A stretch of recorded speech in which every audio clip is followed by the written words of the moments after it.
Hello दोस्तों, तो कैसे हैं आप लोग। आज की वीडियो में मैं ये बताने वाला हूँ कि बहुत सारे जो बिगिनर्स होते हैं वो ड्राइविंग लेसन के दौरान बहुत कंफ्यूज हो जाते हैं कि गाड़ी में कब हमें क्लच दबाना है, कब हमें क्लच और ब्रेक एक साथ दबाना है, कब हमें सिर्फ ब्रेक दबाकर ही एक्सीलरेट कर देना है। तो ये 3 कंडीशन आते हैं उनके सामने, जिसमें वो लोग बिल्कुल ही कंफ्यूज हो जाते हैं। उसी का सोल्यूशन हम लोग इस वीडियो में निकालने वाले हैं कि आप लोग को करना क्या है उस टाइम पे, जिस टाइम पे ऐसा सिचुएशन आ जाए तो आपको सिर्फ क्लच दबाकर ही काम चल जाएगा या ब्रेक दबाने की ज़रूरत है या दोनों साथ में दबेगी। वो 3 कंडीशन हम आपको बताने वाले हैं। तो पहला कंडीशन हमारा यही होगा कि जब हमें सिर्फ नहीं, दोनों जो है, क्लच पहले दबाना है और ब्रेक बाद में। ये कंडीशन हमारा तब होगा जब हमारा गाड़ी ट्रैफिक में होगा, हमें लंबे ट्रैफिक में चलना होगा, मतलब वो ट्रैफिक नहीं जो 20-30 के स्पीड में चल रहे हैं, तो उसमें नहीं, उसमें ये यूज़ नहीं होगा। ये यूज़ होगा स्टॉप एंड गो वाले ट्रैफिक में। जैसे गाड़ी रुका हुआ है, आगे वाला बढ़ा, फिर हमको रोकना है और बढ़ाना है, फिर रोकना है, बढ़ाना है, फिर रोकना है। इसी प्रोसेस में जो चलेंगे तो वहाँ पे गाड़ी जो होती है वो अपने गियर की लोएस्ट स्पीड में होती है। मतलब कि वहाँ गाड़ी हम उठाएंगे तो फर्स्ट गियर से ही उठाएंगे तो वो 0 से ही उठेगी, मतलब कि लोएस्ट स्पीड में ही है। तो इसलिए हम उसको क्लच पे भी उठा सकते हैं। जनरली हम लोग ट्रैफिक में यही करते हैं, गाड़ी को क्लच पे ही उठा लेते हैं। लेकिन अगर गाड़ी में ज़्यादा लोड है, सब लोग बैठे हुए हैं, तो ऐसा भी हो सकता है अगर गाड़ी दब जाए, मतलब इंजन पे उसका ज़्यादा जोर पड़ जाए, अगर ज़्यादा आदमी बैठे हुए हैं, लगेज भी फुल है, एसी भी चल रहा है, तो वहाँ पे हम लोग एक्सीलरेटर का भी यूज़ कर लेते हैं। लेकिन हमें वहाँ पर ब्रेक दबाने से पहले क्लच को ही प्रेस करना है। कुछ इस तरह से होगा। कैमरा आगे करके हम बता देते हैं आपको। जैसे कि अगर ज्यूम कीजिए, अगर आगे कोई गाड़ी है स्टॉप एंड गो वाले ट्रैफिक में, तो हम इसको इस तरह से रिलीज़ करेंगे और जैसे ही गाड़ी हल्का सा बढ़ेगा फिर इसको प्रेस करते ही तब इसको दबाएंगे। इसको पहले नहीं दबाना है, नहीं तो गाड़ी हमारा बंद हो जाएगा। या इसी को सिर्फ नहीं दबाना है, इसको दबाते ही इसको दबा भी देना है, और दोनों को साथ में भी नहीं दबाना है, नहीं तो फिर झटका ले लेगा। तो ये था हमारा पहला कंडीशन, जिसमें हम लोग को सिर्फ क्लच नहीं दबाना है या सिर्फ ब्रेक नहीं दबाना है। इसमें हम लोग को पहले क्लच दबाना है, उसके बाद ब्रेक सप्लाई करना है। इसमें हमारा गाड़ी को रोक देना है, और क्लच छोड़ेंगे तो गाड़ी चलने ही लगेगा, वो कंडीशन होगा इसमें। तो ये हमारा पहला कंडीशन है, उसका हम एग्जांपल देकर आपको समझाते हैं। जैसे ट्रैफिक में गाड़ी आपकी बढ़ेगी और रुकेगी, तो उसमें आपको क्या करना है, फर्स्ट गियर में ही चलेगी, ऑब्वियस सी बात है, क्योंकि हम लोग को गाड़ी को 0 से उठाना है, और 0 का जो मतलब कि लोएस्ट स्पीड है 0, वो फर्स्ट गियर का ही है। तो हम लोग इसको इस तरह से क्लच पे सिर्फ इस पैर को देखिए, हवा में इसका बिल्कुल इस्तेमाल नहीं कर रहे हैं, इससे बिल्कुल गाड़ी उठा रहे हैं। जैसे गाड़ी इतना सा बढ़ेगा, फिर हमको रोकना है तो पहले क्लच प्रेस करेंगे, फिर ब्रेक लगाएंगे। फिर उसी तरह थोड़ा सा बढ़ेगा ट्रैफिक, फिर क्लच को इस तरह से रिलीज़ करेंगे, फिर थोड़ा सा चला गाड़ी, फिर हम इसको रोक देंगे। ये ट्रैफिक के कंडीशन पे है, जो ट्रैफिक कितना चल रहा है, कितना रुक रहा है। अब जैसे कि थोड़ा सा और भी हो गया, तो यहाँ पे हम लोग क्लच का इस्तेमाल करेंगे सिर्फ गियर शिफ्ट करने के लिए, इस तरह से कुछ। लेकिन हम लोग को पहले क्लच दबाना है उसी केस में जिस केस में हमारा गाड़ी ट्रैफिक में है, या थोड़ा सा आगे बढ़ा के डायरेक्ट गाड़ी को रोक देना है, और 0 से, तभी हम लोग पहले क्लच का प्रेस करेंगे, तब ब्रेक का इस्तेमाल करेंगे। और ये हमारा ब्रेकर के आसपास भी ऐसा ही कुछ सीन बन जाता है, जब हमें प्रेस करना पड़ता है क्लच। लेकिन वहाँ पे होता है कि ये है, जो हम लोग को पहले ब्रेक लगाकर गाड़ी को हल्की स्लो करनी होती है, तब जो है हमारा क्लच का इस्तेमाल आता है। और यहाँ पे हमें पहले क्लच को ही इंगेज करना पड़ता है, उसके बाद हम लोग को ब्रेक का इस्तेमाल करना पड़ता है। तो फिर से मैं अपनी पोजीशन पे आ जाता हूँ, तो अगला एग्जांपल समझाने के लिए। तो हम लोग का कंडीशन 2 है, जिसमें हम लोग को करना ये है कि अगर हम गाड़ी चला रहे हैं, जैसे मोमेंट में 30-40 की स्पीड में, या मान लीजिए आप 60-70 की स्पीड में 5th गियर में, अचानक हमारे सामने कोई आ जाता है, तो उस समय हम लोग को क्या तरीका यूज़ करना है गाड़ी को रोकने के लिए। अगर हम सिर्फ ब्रेक सप्लाई कर देंगे तो गाड़ी एकदम झटके खाकर रुक जाएगी।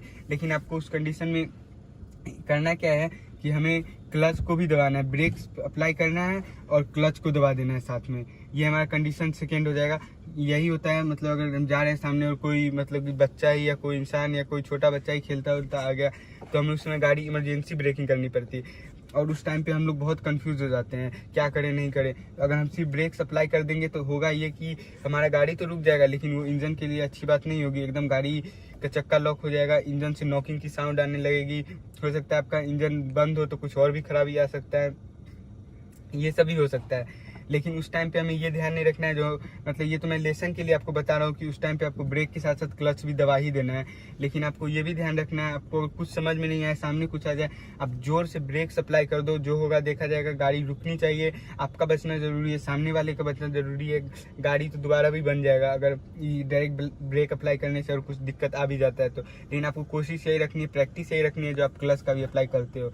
लेकिन अब तब तक आप सीख रहे हो, उसके भी में कोई सामने आ रहा है तो आपको सीधा ब्रेक्स का ही अप्लाई करना है और गाड़ी को रोक देना है। और कुछ समझ में नहीं आ रहा है और अगर मेरा लेसन याद है तो आपको क्लच का भी इस्तेमाल करके उसको भी बचाना है, खुद को भी बचाना है और गाड़ी को भी बचाना है, क्योंकि गाड़ी भी हमारे लिए बहुत इंपॉर्टेंट रोल प्ले करता है। तो इसीलिए कोशिश यही रखनी है जो हम लोग को क्लच का ही प्रेस करना है, लेकिन अगर भूल गए तो ब्रेक का ही सिर्फ इस्तेमाल। तो ये था हमारा कंडीशन नंबर 2 जिसमें हम लोग को गाड़ी रोकना होता है स्पीड में। अब हम चलते हैं अपने नए कंडीशन मतलब कंडीशन नंबर 3 की तरफ।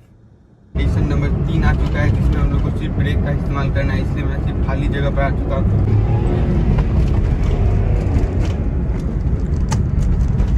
तो अब हम देखिए यहाँ पे टर्न है, हम यहाँ पे सिर्फ ब्रेक का इस्तेमाल किए हैं क्योंकि हमको क्लच का इस्तेमाल नहीं करना है, क्योंकि गाड़ी को हमको पूरी तरह रोकना नहीं है। और यहाँ पे उतना ही स्पीड तक ब्रेक क्लच का इस्तेमाल नहीं करना है जहाँ तक हमारी गियर की लोएस्ट स्पीड नहीं आ जाती है।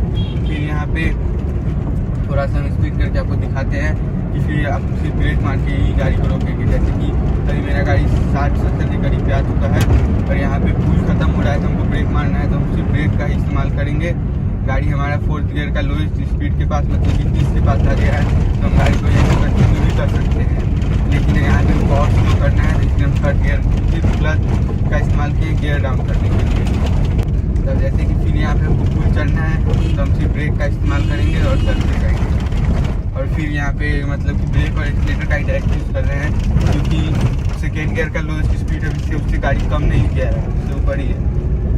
फिर यहाँ पे थोड़ा सा स्पीड करूँगा फिर आपको दिखाता हूँ। यहाँ पे फिर एक टर्न आने वाला है तो उसमें देखिएगा हम सिर्फ ब्रेक का ही इस्तेमाल करने वाले, ये पैर फ्री ही रहेगा, हमको इसका बिल्कुल इस्तेमाल नहीं करना है। अभी यहाँ पे एक टर्न आ रहा है,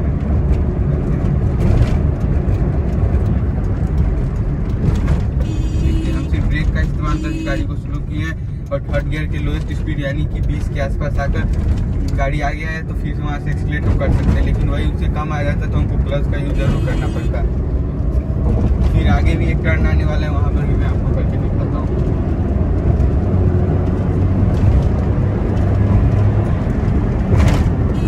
देखिए यहाँ पे 80 तक गाड़ी चली गई थी, लेकिन टर्न है यहाँ पे हमको कम करना ही पड़ेगा, तो इसलिए फिर मैंने ब्रेक का ही इस्तेमाल किया है 3rd गियर में। फिर यहाँ पे वही सीन होने वाला है, पुल खत्म होगा तो ब्रेक फिर ब्रेक मारना पड़ेगा, सिर्फ ब्रेक। यहाँ पे इस सब कंडीशन में हमें क्लच का बिल्कुल ही इस्तेमाल नहीं करना है। ये मैंने वो सब कंडीशन पे आपको लाकर दिखाया जहाँ पे आपको सिर्फ ब्रेक का इस्तेमाल करके ही गाड़ी को कंट्रोल करना है।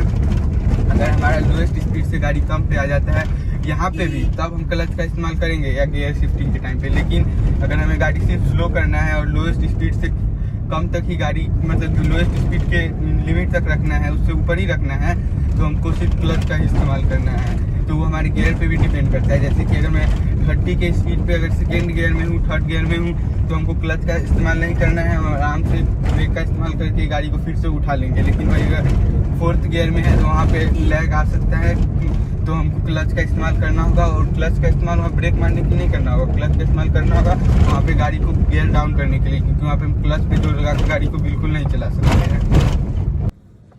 तो जैसा कि देखा आप लोगों ने, मैंने आपको अच्छे से बता दिया कि इन तीनों कंडीशन में आप लोग को क्या क्या अप्लाई करना है और किस तरह से अप्लाई करना है, और इसका भी आप लोग को प्रैक्टिस करना है। और ये जो यूज़ होगा हमारे मतलब कि गियर की लोएस्ट स्पीड और हाईएस्ट स्पीड को ही ध्यान में रखा होगा, क्योंकि अगर आप लोग वही जो मैंने 3rd पार्ट में बताया था, जो 40 की स्पीड में भी अगर आप ब्रेक मारते हैं तो 2nd गियर या 3rd गियर होगा तो गाड़ी थोड़ा डाउन आ जाएगा, झटका नहीं खाएगा, नॉकिंग का आवाज़ नहीं आएगा। लेकिन वही 5th गियर में है, 4th गियर में 30-40 की स्पीड में, तो आपको क्लच दबा के गाड़ी को डाउन करना भी होगा और ब्रेक भी अप्लाई करना होगा। तो उस टाइप की कंडीशन में ये हो जाता है। लेकिन अगर आप 2nd या 3rd गियर में है, 40 की स्पीड में आपको स्लो करना है, 20 तक की स्पीड पे या ना स्लो करके, तो आप सिर्फ ब्रेक्स का अप्लाई करके आ सकते हैं। तो ये मैंने 3rd कंडीशन में बता रखा है। और आपको कोई दिक्कत होता है इसको सीखने में तो हमको कमेंट करके बताइए, हम इस पर फिर पूरा तरीका से अच्छे से उस चीज़ पे जिसमें आपकी दिक्कत आ रही उसको अच्छे से एक्सप्लेन करके एक वीडियो बना के आपको समझाएंगे। और जिसको लगता है आपको इस वीडियो की ज़रूरत है उस तक वीडियो को शेयर कीजिए और अगर आपको खुद भी लगता है तो आप भी खुद अच्छे से सीख सकते हैं, और आपको भी कोई दिक्कत हो तो आप भी कमेंट करके हमें बता सकते हैं। और लास्टली यही कहेंगे कि चैनल को अच्छे से सब्सक्राइब कर लीजिए और लाइक दबा के ठोकिए।